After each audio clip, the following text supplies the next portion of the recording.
Footprints in the Storm, my story of faith through life's hardships. I was born and raised in South Africa, a place full of beauty, culture, and deep roots. Life there taught me strength, community, and the value of perseverance. At the age of 29, I came and visit my family and stayed. At 31, I met the man who would become my husband. 2 years later, we were married, ready to build a life together. But our first 3 years of marriage would test us in ways we never expected. 2 months into our marriage, my husband ruptured his Achilles tendon. Not long after, I was injured at work and found myself off the job for 8 months. Then, in what was supposed to be a season of joy, we lost our baby boy Cody at 5 months pregnant. It shattered me. Grief came like a wave, crashing over everything. I couldn't breathe. I couldn't see a way forward. In the midst of mourning, my husband fell severely ill. Guillain-Barré virus attacked his body, leaving him temporarily paralyzed. He spent 6 weeks in the hospital and had to learn how to walk again. For more than a year, he was off work, fighting to reclaim his strength, while I tried to hold everything together. Then, heartbreak struck again. We lost another baby, Robin. Grief upon grief, trial upon trial. It felt like the storms would never end. There were days I didn't want to get out of bed, days I questioned everything. I sank into a deep depression after losing Cody, and it was only through the courage to join a grief support group that I began to slowly find my way forward.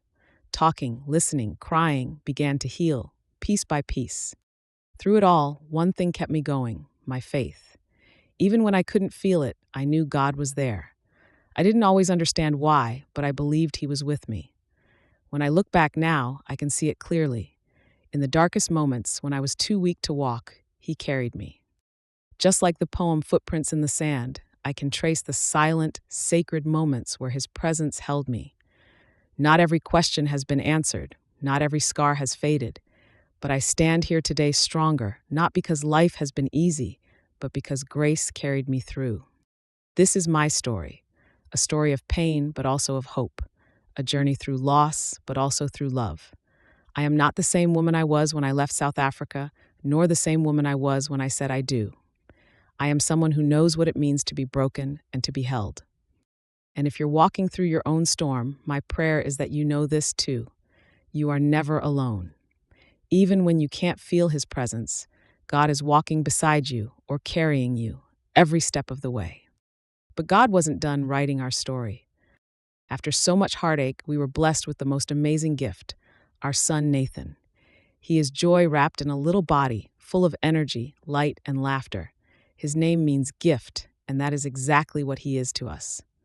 Through him, we saw hope spring up again, a reminder that God still gives beauty for ashes. But life has a way of testing us again and again. In 2023, our world was shaken once more. My husband was hospitalized with heart failure, a diagnosis that came suddenly, and with it, another long and painful journey. Since June 2023, he's been off work, and life has felt heavy. The last 2 years have stretched us in every possible way, emotionally, financially, and physically. To keep our family afloat, I took on extra work. Bills had to be paid, our son needed stability, and the weight of responsibility felt relentless. There were days I didn't know how I would make it through. And yet again, God showed up. In the quiet moments, in the small daily provisions, in unexpected kindness from others, I saw His faithfulness. He gave me strength I didn't know I had, energy for each day, peace in the middle of chaos. And our son Nathan, he has been resilient, understanding far beyond his years, adapting with such grace and courage. He is truly our miracle. There are still moments I break down, when the weight feels too heavy and the tears come without warning. Sometimes I sit and feel sorry for myself, and that's okay. Grief, fear, and exhaustion are part of the human experience. But I don't stay there, because even in the breaking, I've learned to look up, to fix my eyes on the one who never lets go. I remind myself of all we do have, of how far we've come, of how time and time again God has carried us through. Just like before, I look back and see those sacred footprints in the sand, proof that I was never walking alone. Even when the road felt deserted, even when I was at my lowest, He was there, carrying me. Our story is not one of perfection.